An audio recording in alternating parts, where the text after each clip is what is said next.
बच्चों बहुत बहुत स्वागत है आप सभी का एक बार फिर से DSR फॉर यू में। मैं दीपेंद्र सिंह राजपूत अपने इस वीडियो में लेके आया हूं आपकी जो बोर्ड परीक्षा है उसके लिए इकाई 7 और इकाई 8 मतलब कि आवेदन पत्र और निबंध लेखन दोनों के लिए यहाँ पे इस वीडियो में मैंने पूरा कंप्लीट कर दिया है। तो इस वीडियो को बहुत अच्छे से देखिएगा और समझ लीजिएगा कि आप लोगों को आवेदन पत्र किस तरीके से लिखना है और निबंध किस तरीके से लिखना है। तो दोनों प्रकार मैंने यहाँ पे समझाए हुए हैं, तो आशा करता हूँ आप लोग बहुत अच्छे से समझेंगे। चलिए शुरू करते हैं हम आज का अपना जो वीडियो लेसन है उसे।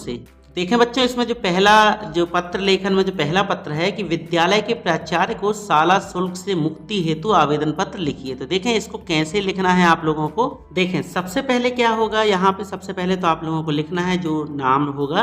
प्राचार्य महोदय को लिख रहे हैं तो आप लिखेंगे बच्चों श्रीमान प्राचार्य महोदय जी। फिर आप अपने विद्यालय का नाम डाल देना। कभी कभी क्या होता है आवेदन पत्र में आ जाता है आप सुरेश वर्मा हैं और आप इस स्कूल में पढ़ते हैं, किसी भी स्कूल का नाम दिया जाएगा और फिर आपको अपनी गरीबी का कारण दर्शाते हुए परीक्षा शुल्क से मुक्ति का आवेदन करना है। ठीक है, तो आपको क्या लिखना है, श्रीमान प्राचार्य महोदय जी। फिर जो स्कूल दिया होगा उसका नाम लिखना है और अगर नहीं दिया तो आपको केवल अपने स्कूल का नाम लिख देना और जिस जगह पर वो स्कूल है, अगर आवेदन पत्र में दे दिया गया है कि इस स्कूल का है वो, तो आपको वो स्कूल लिखना। अदरवाइज आप लोग अपने क्षेत्र का जो एरिया है वो नाम लिख देंगे यहाँ पे। फिर आप लिखेंगे विषय शाला शुल्क एवं परीक्षा शुल्क से मुक्ति के संबंध में। अगर शाला शुल्क मुक्ति आ जाए तो आप लिखोगे शाला शुल्क मुक्ति के संबंध में, और अगर परीक्षा शुल्क आ जाए तो आप लिखोगे परीक्षा शुल्क मुक्ति के संबंध में, और अगर दोनों आ जाए तो आपको दोनों इस तरीके से लिख देने हैं। फिर आप लिखेंगे महोदय जी।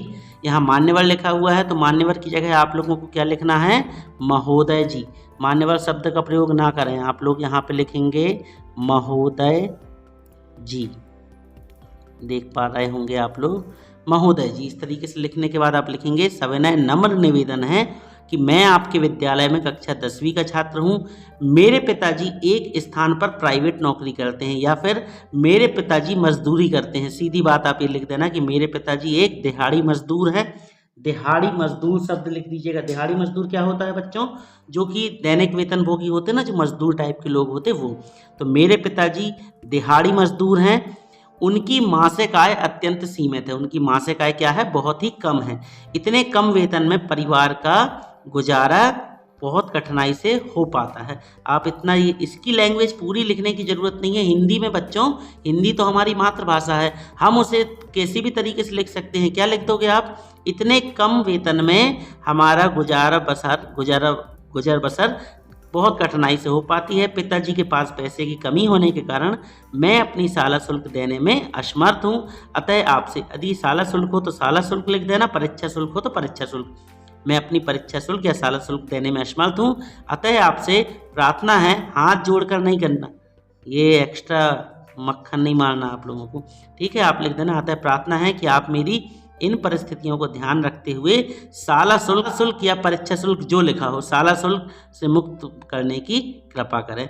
फिर आप क्या लिख दोगे, ये नहीं लिखना आप लोगों को, इस विषय में जो भी शाला के नियम वह मुझे स्वीकार हैं, आप ये लिख देना, इस कृपा के लिए मैं आपका जीवन भर आभारी रहूँगा। फिर आपको लिख देना है, दिनांक डाल देना है और यहाँ पे आपको अपना प्रार्थी लिख करके या आपका आज्ञाकारी शिष्य और अपना नाम लिख देना और कक्षा डाल देना। बिल्कुल सिंपल कॉन्सेप्ट है, उसको ज़्यादा लिख करके बताने की आवश्यकता नहीं है। पूरी की पूरी आपको गाइड या पुस्तक की लैंग्वेज यूज़ नहीं करनी है। अब इसके बाद अगर आ गया आप लोगों को ट्रांसफ़र सर्टिफिकेट के लिए आवेदन पत्र, ठीक है, स्थानांतरण प्रमाण पत्र जो होता है, फिर से आप लिखोगे सेवा में श्रीमान प्राचार्य महोदय जी। फिर वही करना है, आपका जो स्कूल होगा तो स्कूल का नाम, और अगर जिस क्षेत्र के बारे में दे दिया जाएगा आपकी हेडिंग में ही, उस स्कूल का नाम और अपने क्षेत्र का नाम। महोदय जी, सविनय नम्र निवेदन है कि मैं आपके विद्यालय से कक्षा 9वीं की परीक्षा, मैंने आपके विद्यालय में, सविनय नम्र निवेदन है कि, अब ये नहीं लिखना है आपको, क्या लिखना है, मैंने आपके विद्यालय से कक्षा 9वीं की परीक्षा उत्तम अंक लेकर उत्तीर्ण की है। संयोगवश मेरे पिताजी का स्थानांतरण किसी भी शहर में, नाम लिख देना जो भी हो, रीवा, जबलपुर, उज्जैन, भोपाल, स्थानांतरण इस शहर में हो गया है। इस हेतु मैं आपके विद्यालय में, ये आदर्श नहीं लिखना, आपके विद्यालय में आगे अध्ययन करने में असमर्थ हूँ, अतः मुझे अन्यत्र पढ़ने हेतु शाला त्याग प्रमाण पत्र प्रदान करने की कृपा करें। आपका आज्ञाकारी शिष्य, जो भी नाम है वो, और यहाँ पे कक्षा का वर्णन, और यहाँ पे आपको दिनांक डाल देनी है, यहाँ पे आपको दिनांक डाल देनी है, यहाँ नीचे साइड। ठीक है। इस तरीके से आपका ये आवेदन पत्र भी, स्थानांतरण प्रमाण पत्र भी क्लियर हो जाएगा। अब एक एप्लीकेशन और आ जाती है आवेदन पत्र बुक बैंक से पुस्तक देने के लिए, ठीक है। इसको भी आप लोग देख लें पूरा, ये तो शुरू का ज्यों का त्यों रखना है। फिर आपको यहाँ हेडिंग में अंदर क्या करनी है, देखें प्रश्न क्या है, आपको बुक बैंक से पुस्तकें देने के लिए आपको बुक बैंक से पुस्तक चाहिए क्योंकि आप खरीद नहीं पाओगे। मतलब यहाँ पे आपको फिर अपने पिताजी की गरीबी का उल्लेख करना है। क्या लिखोगे आप, सविनय नम्र निवेदन है कि मेरे पिताजी, पहले आप लिखोगे मैं आपके विद्यालय में कक्षा 10वीं का नियमित विद्यार्थी हूँ। मेरे पिताजी, फिर से वही डायलॉग, क्या मेरे पिताजी एक दिहाड़ी मजदूर हैं जिनका मासिक वेतन अत्यंत कम है, ठीक है। इस कम वेतन से परिवार का भरण पोषण बहुत कठिनाई से होता है। पिताजी की आय कम होने के कारण मैं विद्यालय की पाठ्य पुस्तक खरीदने में असमर्थ हूँ। अतः श्रीमान जी मुझे बुक बैंक से पुस्तकें प्रदान करने की कृपा करें, ठीक है। इस संदर्भ में विद्यालय के जो भी नियम होंगे उनका मैं पूरी तरह पालन करूंगा। इस कृपा के लिए मैं आपका आजन्म आभारी रहूंगा। देखो मक्खन तो लगाना पड़ेगा, थोड़ा सा रिक्वेस्ट करनी पड़ेगी, हाथ पांव जोड़नी पड़ेगी, ठीक है। फिर यहाँ पे आप लिख देना धन्यवाद, दिनांक डाल देना और प्रार्थी लिख करके फिर वही चीज़, ठीक है। बिल्कुल सिंपल कॉन्सेप्ट है बच्चों। आवेदन पत्र लिखने के लिए प्राचार्य को आए तो ये 3 लाइन तो फिक्स है। क्या, सेवा में श्रीमान वाला कॉलम, ये स्कूल वाला कॉलम, शहर का कॉलम और महोदय, और अंत में ये धन्यवाद और दिनांक और यहाँ पे प्रार्थी वाला सिस्टम। तो ये फिक्स है, इसमें कोई चेंजेस नहीं होंगे, अंदर की हेडिंग ही होगी। अब देखो मैं एक एप्लीकेशन आपको अपने मन से बना के बता रहा हूँ।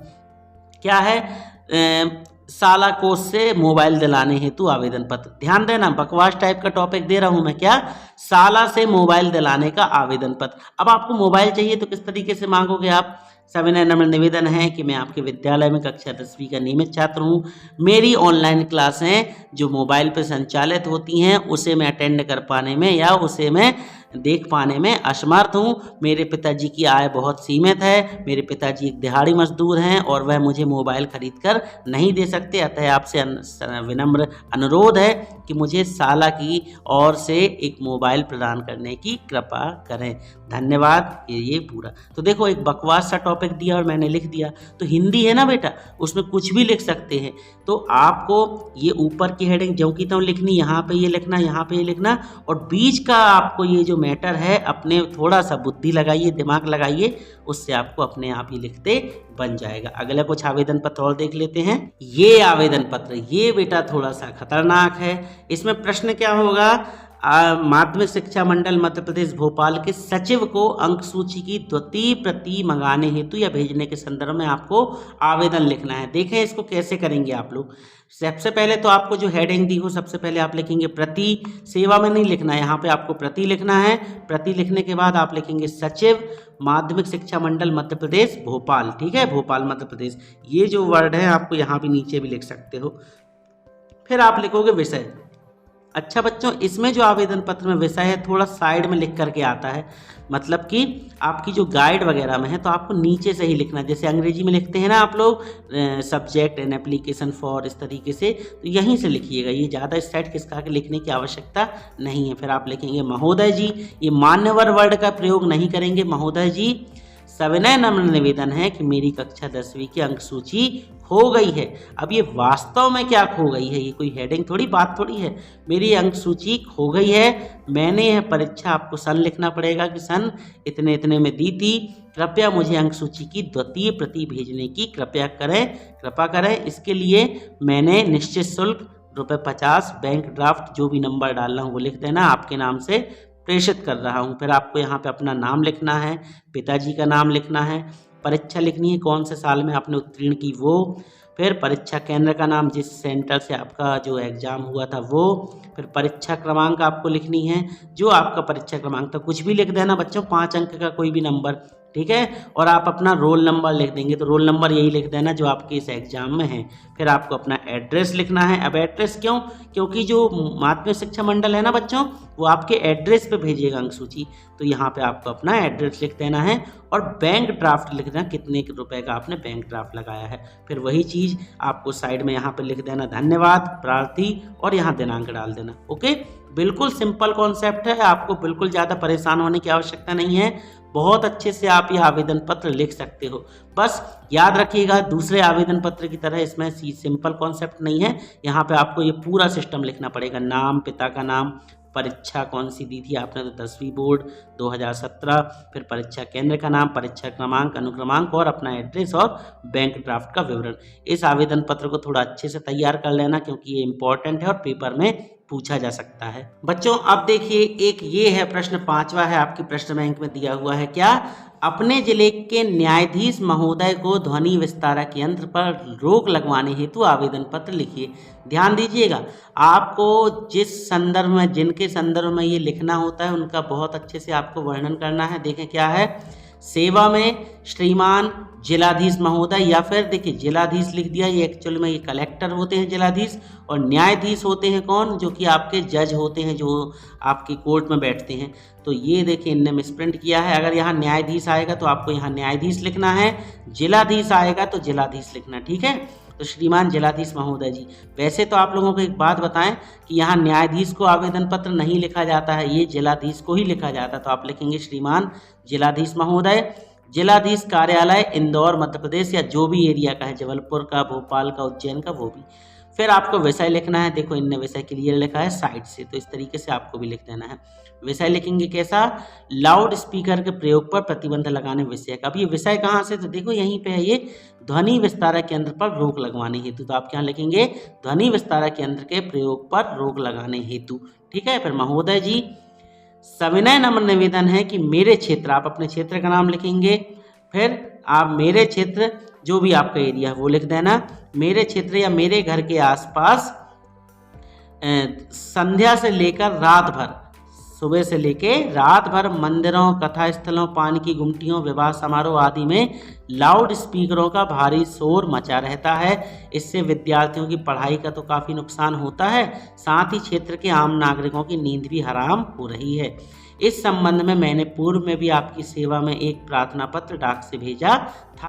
पुनः यह पत्र श्रीमान जी की सेवा में प्रेषित कर रहा हूँ कि हम विद्यार्थियों तथा आम नागरिकों के हित में परीक्षा अवधि में लाउड स्पीकरों के प्रयोग को प्रतिबंधित करने का आदेश प्रसारित करें। इस ध्वनि प्रदूषण से मुक्ति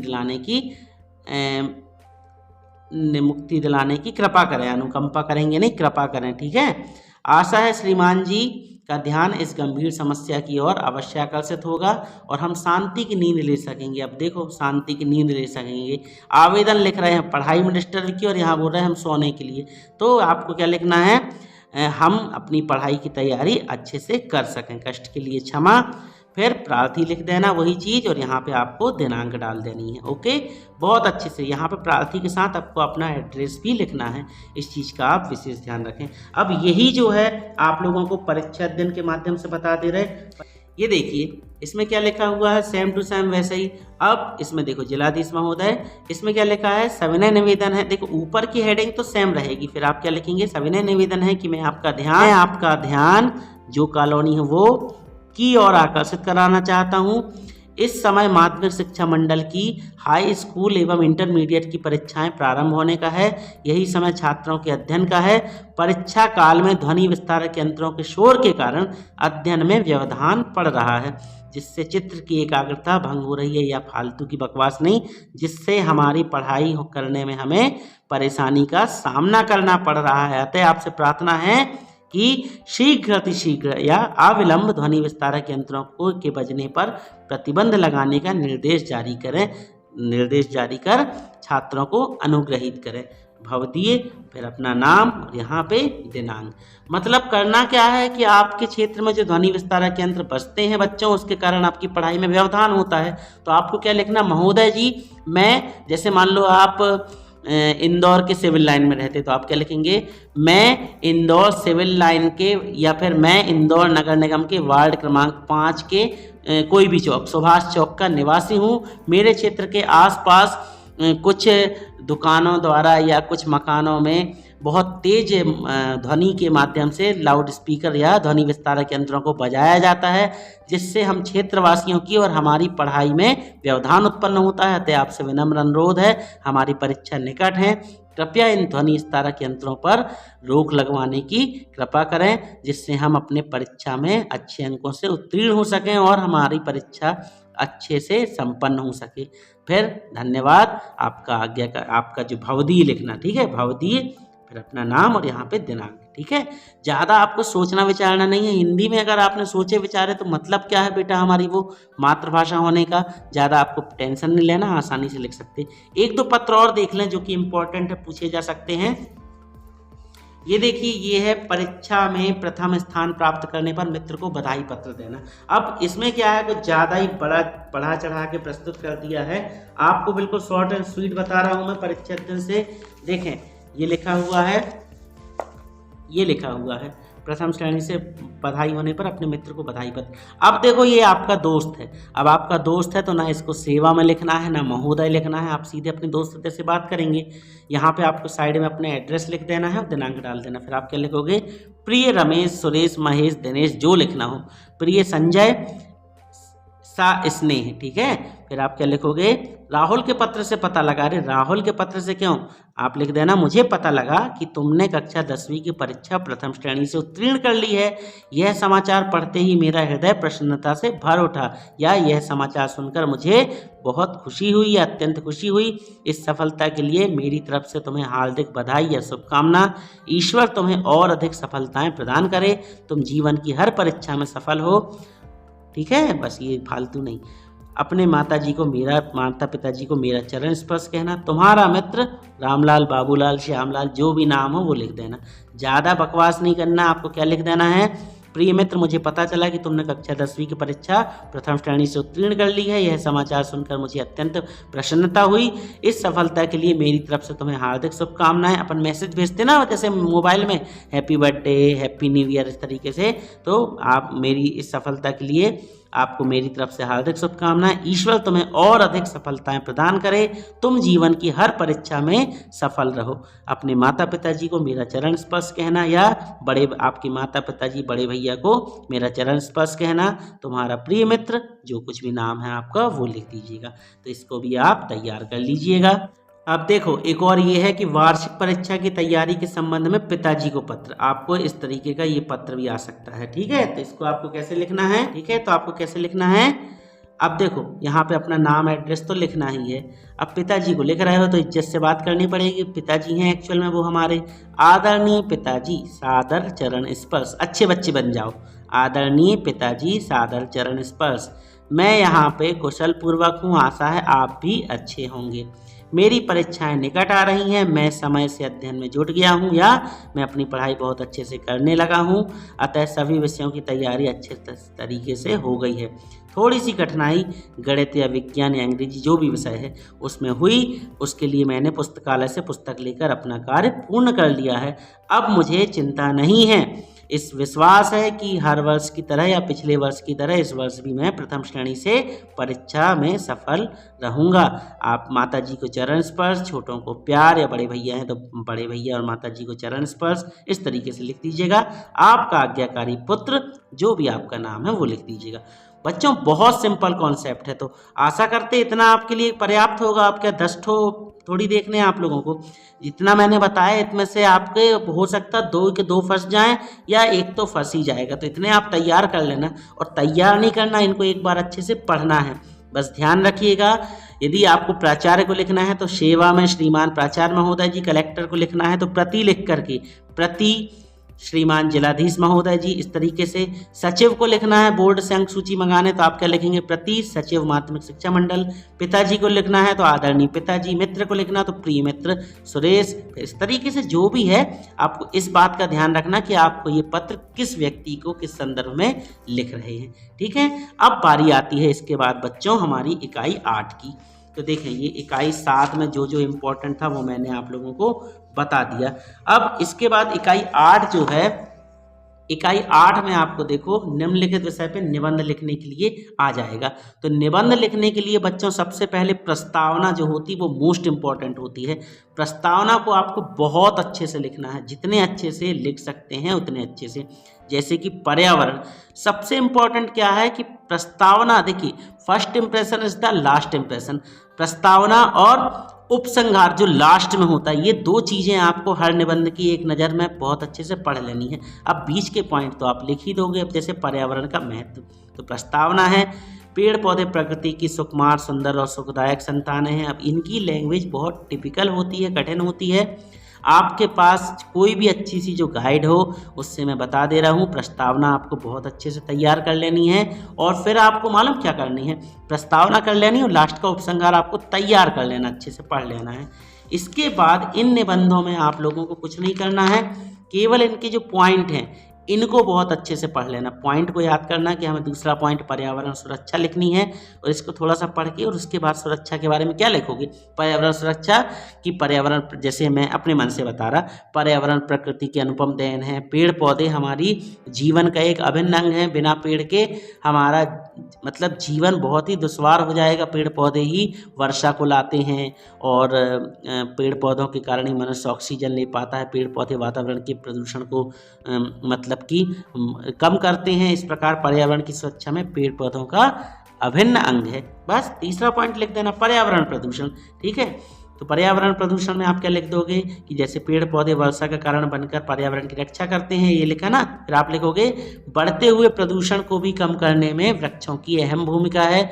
वृक्ष जो होते हैं, पेड़ पौधे जो होते हैं, वो गाड़ियों से निकलने वाला हानिकारक धुआं, फैक्ट्रियों से निकलने वाले हानिकारक धुआं को बहुत अधिक मात्रा में अपने में सोख लेते हैं, जिससे वातावरण स्वच्छ बना रहता है। इस तरीके से भी आपको लिख देना है। ठीक है, फिर बढ़ता हुआ खतरा, तो बढ़ते खतरे में क्या लिख दोगे आप, पेड़ पौधों की या पर्यावरण की बात हो रही है। अब पर्यावरण को नुकसान किन कारणों से हो रहा है, बढ़ता हुआ प्रदूषण, जैसे धुआं वगैरह, ये क्या कर रहा है, वायुमंडल को दूषित कर रहा है, जिसके कारण क्या हो रहा है, अम्ल वर्षा हो रही है, जो कि मनुष्य के मानव को नुकसान पहुंचाती है।